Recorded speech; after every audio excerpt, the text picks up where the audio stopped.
नमस्कार, be news लिएर उपस्थित भएको छु म अजय खड्का। समाचार सुरु गरौं मुख्य खबरका शीर्षकहरूबाट। नेपालमा थप 87 जनामा कोरोना संक्रमणको पुष्टि। संक्रमितहरूको कुल संख्या 2,74,381 पुग्यो। राष्ट्रिय युवा संघ जिल्ला कमिटी गुल्मीको अगुवा कार्यकर्ता भेला सम्पन्न। वामपन्थी आन्दोलन युवा विद्यार्थीको काँधमा आएको केन्द्रीय सदस्य पाण्डेको भनाई। गुल्मीमा पछिल्लो समय चोरीको घटना बढ्दै। छत्रकोट एक हुँगामा 7 घर फोडिए। र सदरमुकाम तमघास बजारबाट हराएको बोलेरो जीप सत्यवतीमा भेटियो। अनुसन्धान हुँदै। हामीसँग रंगीन जीवन बनाउनुहोस्। हामी तपाईको हरेक भावनाहरूलाई समेट्न सक्छौं। हामी एक जीवन्त, आश्चर्यजनक र अविस्मरणीय क्षण कैद गरी सुरक्षित राख्नेछौं। B television Tamghas Gulmi. कुनै पनि पार्टी, म्युजिक भिडियो छायाङ्कन, comedy serial, short movie, serial, club, आमा समूह, विद्यालय, अन्य संघ संस्थाको कुनै पनि कार्यको भिडियो खिची बी टेलिभिजनबाट प्रसारण गर्न र एचडी भिडियो वर्षौसम्म सुरक्षित गर्नको लागि सम्पर्क गर्नुहोस्। साथै विवाह, इन्गेजमेन्ट, बच्चाको फोटो भिडियो, पास्नी, घरमा हुने अन्य पूजापाठ, व्रतबन्ध, अन्य धार्मिक कर्मकाण्डहरूको भिडियो खिची क्षणहरू कैद गर्नु परे हामीलाई सम्झनुहोस्। उच्च स्तरीय प्रविधिको प्रयोगबाट भिडियोग्राफीको लागि सम्पर्क। समाचार मीडिया नेटवर्क प्रणाली बी टेलिभिजन एचडी, रेसुङ्गा नगरपालिका 8, लाकुरी मञ्च, तमघास गुल्मी। फोन नम्बर 9857 64 833, 98473 89 115 र 98475 23026। जहाँ जहिले पनि हामी एकल फोनको प्रतीक्षामा छौं। तमघासमा तपाईहरूले पारिवारिक वातावरणमा स्वादिष्ट ताजा नास्ताका परिकारको साथमा रमाउने ठाउँ खोजिरहनु भएको छ? यदि त्यसो हो भने आउनुहोस् तमघासको पुतली बजारमा रहेको द स्टार फ्यामिली रेस्टुरेन्टमा, जहाँ तपाईँले पाउनुहुनेछ मोमो आइटममा chicken momo, mutton momo, paneer momo, steam momo, jhol momo, fry momo, chilli momo. Chow mein आइटममा veg chow mein, mushroom chow mein, chicken chow mein, अंडा chow mein, paneer chow mein, mutton chow mein, mix chow mein. मासु आइटममा चिकन फ्राई, चिकन तास, chicken chilli, lollipop, leg piece, सादेको मासु। मटन आइटममा भुटुवा, तास, हेकुला र सादेको मासु पाइन्छ। साथै चिसो तातोको साथमा चिया, कफी, लस्सी अनि फिङ्गर चिप्स, ससेज आइटम पाइनुका साथै तपाईको अर्डर अनुसार हरेक प्रकारका नास्ताको परिकार तयार गरिन्छ। बर्थडे पार्टी, मिटिङको लागि डिलक्स रुमको पनि व्यवस्था छ। साथै हामी कहाँ हुक्का आइटमहरू पनि पाइन्छ। सम्पर्क the star family restaurant, Resunga नगरपालिका 1, Putali Bazar, Tamghas Gulmi. Proprietor Ramprasad Pandey. Mobile number 98471 05766 र 98698 32309। एक पटक सेवा गर्ने मौका अवश्य दिनुहोस्। गजबको अफरको साथमा तमघासमा रहेको लक्ष्मण मोबाइल हाउस तपाईको सेवामा। जिल्ला प्रशासन कार्यालय गुल्मीको ठिक अगाडि रहेको लक्ष्मण मोबाइल हाउसमा iPhone, Samsung, MI, Oppo, Vivo, Infinix, Realme, Lava, OnePlus कम्पनीका सबै प्रकारका मोबाइल सेट पाइन्छ। साथै आइफोन, स्यामसुङ, ओप्पो लगायतका मोबाइल अनलक गरिन्छ भने सबै कम्पनीका मोबाइल सेट मर्मत गरिन्छ। कुनै पनि ठाउँमा नबनेका मोबाइल सेट लिएर आउनुहोस्, ग्यारेन्टीको साथ बनाइदिन्छौँ। साथमा मोबाइल एक्सचेन्ज अफर। तपाईको पुरानो मोबाइल लिएर आउनुहोस्, नयाँ मोबाइल लैजानुहोस्। मोबाइलको गिम्बल, एउटै सिमबाट 30 वाइफाई दिन मिल्ने router, TikTok ring light, pin mic, Panasonic mic, दारी फाल्ने मेसिन, राइस कुकर लगायत सम्पूर्ण इलेक्ट्रोनिक सामानहरू सुपथ मूल्यमा पाइन्छ। सम्पूर्ण मोबाइलको एकमात्र भर पर्दो ठाउँ लक्ष्मण मोबाइल हाउस, रेसुङ्गा नगरपालिका 8, तमघास गुल्मी। जिल्ला प्रशासन कार्यालयको ठिक अगाडि। Proprietor Laxman Phuldel. Phone number 079 520 628 र 98470 041 00। अब समाचार विस्तारमा। नेपालमा पछिल्लो 24 घण्टामा 87 जनामा कोरोना भाइरस संक्रमणको पुष्टि भएको छ, जसमा महिलाको संख्या 35 जना रहेको छ भने पुरुषको संख्या 52 रहेको छ। पछिल्लो 24 घण्टामा 3,379 जनाको कोरोना परीक्षण गर्दा सो संख्यामा संक्रमित थपिएका हुन्। स्वास्थ्य तथा जनसङ्ख्या मन्त्रालयका अनुसार नेपालमा संक्रमितको कुल संख्या 2,74,381 जना पुगेको छ। कोरोना भाइरस कोभिड-19 को संक्रमणबाट पछिल्लो 24 घण्टामा देशभर 62 जना निको भएर घर फर्किएका छन्। डिस्चार्ज हुनेहरूको कुल संख्या 2,70,605 जना पुगेको छ। त्यस्तै देशभर सक्रिय संक्रमितहरूको संख्या 766 जना छ। यसैगरी क्वारेन्टिनमा रहनेको संख्या 59 जना छ। पछिल्लो 24 घण्टामा 1 जना संक्रमितको मृत्यु भएको छ। हालसम्म नेपालमा कोरोना संक्रमणबाट मृत्यु हुनेको कुल संख्या 3,010 जना पुगेको छ। राष्ट्रिय युवा सङ्घ जिल्ला कमिटी गुल्मीले अगुवा कार्यकर्ता भेला तथा प्रशिक्षण कार्यक्रम तम्घासको बाल मन्दिरमा सम्पन्न गरेको छ। सुखी नेपाली समृद्ध नेपाल न्यायप्रेमी युवाहरू युवा सङ्घमा सामाजिक परिवर्तन युवाको काँधमा भन्ने उद्देश्य अनुरूप उक्त अगुवा कार्यकर्ता भेला तथा प्रशिक्षण कार्यक्रम सम्पन्न भएको हो। अनेरा सोभियु केन्द्रीय सदस्य काशी पाण्डेले नेपालको वामपन्थी आन्दोलन युवा विद्यार्थीको काँधमा आएको उल्लेख गर्नुभयो। उहाँले परिवर्तनको सम्भाग मात्र नभएर कम्युनिस्ट आन्दोलन रक्षा गर्न समेत युवा विद्यार्थीलाई आग्रह गर्नुभयो। ओली सरकारले युवा लक्षित कार्यक्रम सीमा सुरक्षा नाकाबन्दी लगायतमा शिर उच्च पार्ने कार्य गरेको राष्ट्रिय युवा सङ्घका सचिव तुलबहादुर अधिकारीले उल्लेख गर्नुभयो। मेलम्ची खानेपानी सम्पन्न हुँदै गरेको बताउँदै स्वास्थ्य कृषिमा उल्लेखनीय काम गरेको कोभिड-19 को महामारीमा समेत नडगमगाई उल्लेखनीय कार्य गरेको अधिकारीले बताउनुभयो। राष्ट्रिय युवा सङ्घ गुल्मीको संयोजक मोहन प्रसाद पाण्डेको अध्यक्षतामा सम्पन्न कार्यक्रममा नेपाल कम्युनिस्ट पार्टीका जिल्ला अध्यक्ष मधुकृष्ण पन्तको प्रमुख आतिथ्यता रहेको थियो। नेपाल कम्युनिस्ट पार्टी केन्द्रीय कमिटी सदस्य बालसिंह काउछा राष्ट्रिय युवा सङ्घ केन्द्रीय सदस्य राजेन्द्र रियालको कार्यक्रममा विशिष्ट आतिथ्यता रहेको थियो। भेलामा नेपाल कम्युनिस्ट पार्टी नेकपा जिल्ला नेता विभिन्न संगठन महिला संघ र राष्ट्रिय युवा संघका जिल्ला सदस्यको आतिथ्यता रहेको थियो। युवा संघ जिल्ला कमिटी गुल्मीका सदस्य कपिल घिमिरेको स्वागत मन्तव्य रहेको थियो। उक्त भेलामा नेकपाका केही नेता तथा कार्यकर्ताहरू विचलित भएर बाहिर गएको हुनाले मूलधारमा आउन भनिएको छ। राष्ट्रिय युवा संघ गुल्मीका संयोजक मोहन प्रसाद पाण्डेको संयोजकत्वमा 251 सदस्यीय जिल्ला सम्मेलन आयोजक समिति गठन गरिएको छ। गुल्मीको छतरकोट गाउँपालिका 1 हुगामा चोरहरूले 7 घर फोरेका छन्। रातिको 10 बजेतिर तोलखा नेत्रप्रसाद भण्डारीको घरबाट नगद 15,000 भन्दा माथि, त्यसैगरी बिहान 2 बजेतिर केशव सुवेदीको घरमा दराज ढोका फोरिएको, दानबहादुर पल्लीको दोकानबाट महत्त्वपूर्ण कागजात तथा 6,000 भन्दा माथि नगद रुपैयाँ, इन्द्रकला विकको घरमा 4 ढोका फोरिनुका साथै चाँदी तथा बहुमूल्य सामग्री चोरी भएको स्थानीय केशव सुवेदीले बताउनुभयो। यस्तै वीरबहादुर सुनारको घरमा ढोका तथा दराज फोर्दा घरकाले थाहा पाएपछि चोर भागेको उल्लेख गरिएको छ। गणेश प्रसाद भण्डारीको घरमा पनि रु 12,000 भन्दा माथि चोरले लगेको भण्डारीले बताउनुभयो। गाउँभरि चोरी बढ्न थालेपछि स्थानीय सुमित्रा सुवेदी छिमेकी राधिका नेउपानेको घरमा बस्न जाँदा आफ्नै घरमा चोर पसेर चोरले नगद वृद्ध भत्ता बुझेर राखेको रु 15,000 रुपियाँ लगेको बताउनुभयो। चोर गाउँभरि पस्न थालेपछि स्थानीयमा तरास फैलिनुका साथै रातभरि जागराम बसेको विष्णुप्रसाद सुवेदीले बताउनुहुन्छ। गुल्मी सिरिङ्गाबाट प्रहरीको टोलीले चोरको खोजी कार्य गरिरहेको जनाएको छ। गुल्मी जिल्लाको सदरमुकाम तम्घासबाटै हराएको बोलेरो जिप भेटिएको छ। डबल क्याब गाडी सत्यवती गाउँपालिकाको जुहाङ खैरिनीमा रोकेको अवस्थामा भेटिएको गुल्मी ट्राफिक प्रहरीले जनाएको छ। रेसुङ्गा नगरपालिका वडा नम्बर 1 पुतली बजार स्थित आफ्नै घर अघि पार्किङ गरेर राखेको केशव अधिकारीको लु 1/6134 नम्बरको जिप हराएको थियो। यसबारे अनुसन्धान भइरहेको प्रहरीले जनाएको छ। समाचारमा पालो भएको छ विश्रामको। विश्रामपछि पुनः उपस्थित हुने नै छौँ।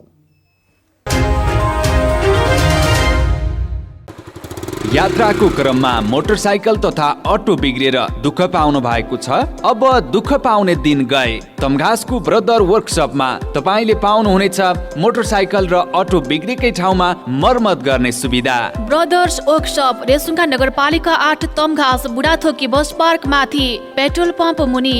हाम्रा सेवाहरू 24 घण्टा बाइक तथा अटो रिक्सा दक्ष मिस्त्रीबाट मर्मत। 3 पटकको सर्भिसिङमा 1 पटक फ्री सुविधा। बाइक तथा अटो वासिङको सुविधा। जुनसुकै कम्पनीका बाइक तथा अटोका पार्ट्स पाइने। पुरानो बाइक तथा अटो खरिद बिक्रीको सुविधा। एकल फोनको भरमा बाइक तथा अटो बिग्रेकै ठाउँमा पुगेर मर्मत गर्ने सुविधा। साथै 24 घण्टा अटो रिजर्भको सुविधा पनि छ है। प्रोपराइटर विश्वश्रेष्ठ र विशाल राणा। सम्पर्क 98 520 89 100, 98 440 90 489 र 98 444 80 444। यदि अटो तथा बाइक बिग्रेर बाटोमै अल्पत्र पर्नु भएको छ भने एक कल फोन गर्नुहोस्। मिस्त्री आशिष थापा 98 41 53 13 11। ब्रदर्स वर्कशप, रेसुङ्गा नगरपालिका 8, तमघास बुढाथोकी बस पार्क माथि, पेट्रोल पम्प मुनि।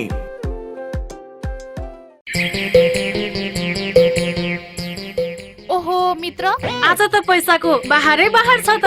होइन, बाइक किन्ने भनेको पैसा नै पुगेन यार। नयाँ होइन तर नयाँ भन्दा कम्पनी छैन। आउनुहोस्, अब तपाईँले खोजेकै रेटमा नयाँ तथा पुराना मोटरसाइकल खरिद बिक्रीको लागि रेसुङ्गा रिकन्डिसन हाउसमा।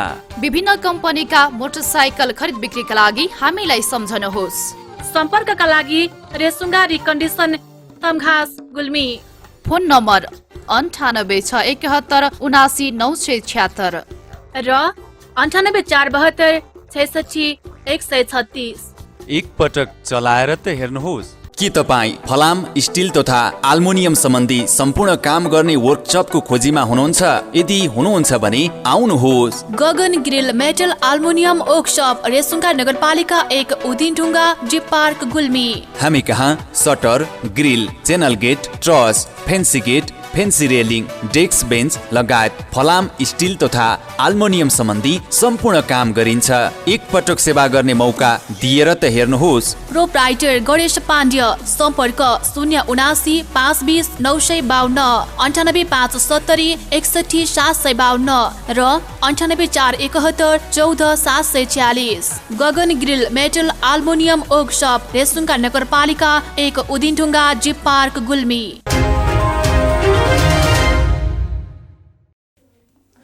विश्रामपछि पुनः स्वागत छ। अब लागौँ बाँकी समाचारतर्फ। जापानी राजदूतावासले नेपाल राष्ट्रिय त्रिभुवन माध्यमिक विद्यालय मुसिकोट 2 को नवनिर्मित भवन विद्यालयलाई हस्तान्तरण गरेको छ। जापानी संस्था जिजिपीको आर्थिक सहयोगमा 4 कोठे भवन निर्माण गरिएको छ। जापान राजदूतावासका फर्स्ट सेक्रेटरी मियामोतो केन्तरे र प्रोजेक्ट म्यानेजर नाउरो काटेले विद्यालय व्यवस्थापन समिति अध्यक्ष मदनदेव घिमिरेलाई भवनको चापी हस्तान्तरण गर्नुभयो। कार्यक्रममा जापानी राजदूतावासको टोलीलाई स्वागत गर्दै मुसिकोट नगरपालिकाका मेयर सोमनाथ सापकोटाले नेपालको पूर्वाधार विकासमा जापान सरकारले खेलेको भूमिका निकै महत्त्वपूर्ण रहेको बताउनुभयो। सापकोटाले राजदूतावाससँग आगामी दिनमा नगरका अरू क्षेत्रको विकासमा पनि सहयोगको अपेक्षा गर्नुभयो। 4 कोठे आरसीसी बिल्डिङ निर्माण सम्पन्न भएको छ। यो भवनले हाम्रो यहाँको शैक्षिक अवस्था सुधारका लागि एउटा पूर्वाधार निर्माणको हिसाबले निकै महत्त्वपूर्ण भूमिका निर्वाह गर्नेछ। हामी यो कुरामा जापान सरकार र जापानी दूतावास मार्फत हामीलाई जुन ढङ्गको सहयोग प्राप्त भयो, यसको लागि म जापान सरकारलाई हार्दिक धन्यवाद दिन चाहन्छु र यस्तो सहयोग आगामी दिनमा पनि हामीले अरू विभिन्न विद्यालयहरूमा पनि हामीले प्राप्त गर्नेछौँ भन्ने अपेक्षा गर्न चाहन्छु।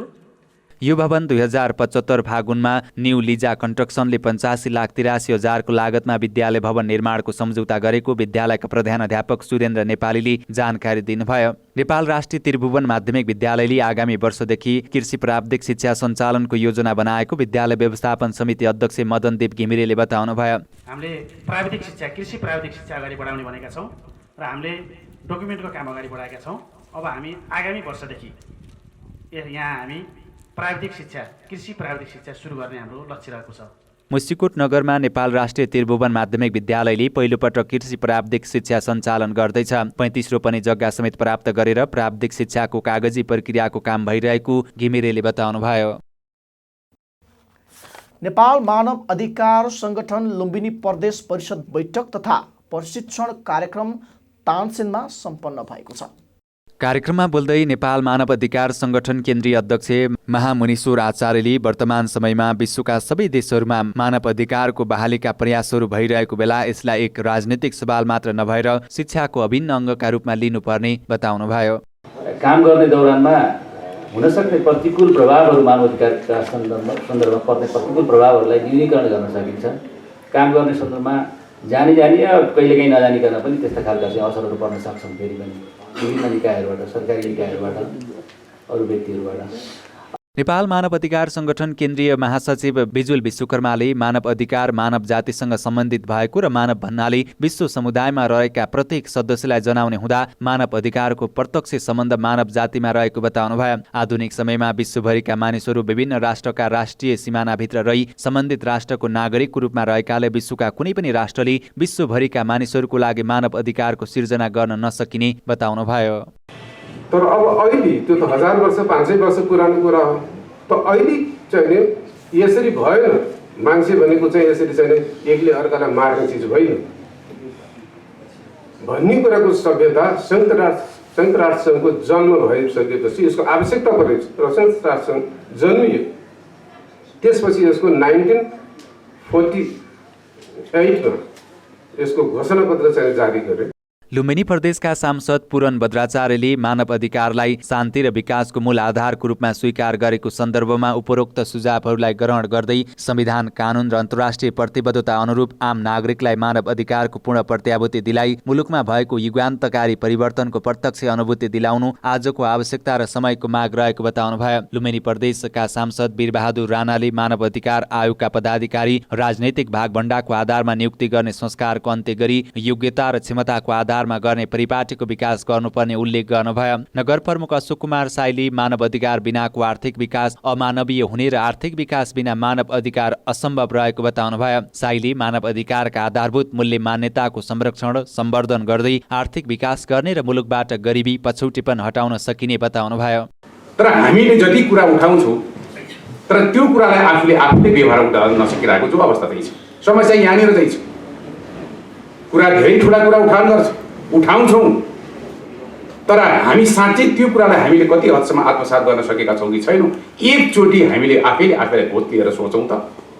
नेपाल कम्युनिस्ट पार्टीका नेता धनेन्द्र राज घिमिरेले जनताहरू आर्थिक सामाजिक हिसाबले निकै कमजोर भएकाले उनीहरूले मानव अधिकारका कुराहरूमा चासो दिन सकेमा उनीहरूमा परिवर्तन आउने बताउनुभयो। नेपाली काङ्ग्रेसका जिल्ला सचिव अजयमान कर्माचार्यले आयोगले पनि आफूलाई प्राप्त अधिकारको निष्पक्षता र निर्भयताको साथ प्रयोग अगाडि बढाउनु पर्ने बताउनुभयो। कार्यक्रममा पदाधिकारीहरूलाई सम्मान गरिएको थियो। मानव अधिकार संगठन लुम्बिनी प्रदेश परिषद अध्यक्ष सुदर्शन नेपालको अध्यक्षतामा भएको कार्यक्रमको सञ्चालन शाखा सचिव मधुकर काफ्लेले गर्नु भएको थियो।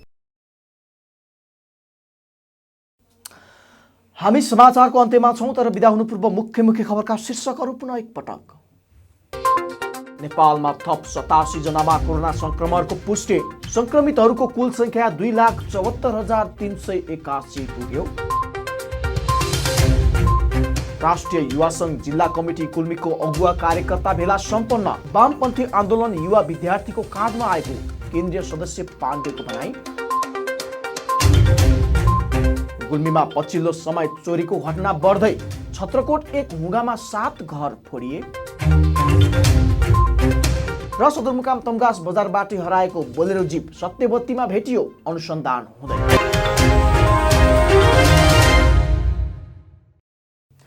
हवस् त अहिलेलाई बी न्यूज यति नै। अर्को न्यूजमा पुनः उपस्थित हुने नै छौँ। तबसम्मका लागि बिदा दिनुहोस्। नमस्ते।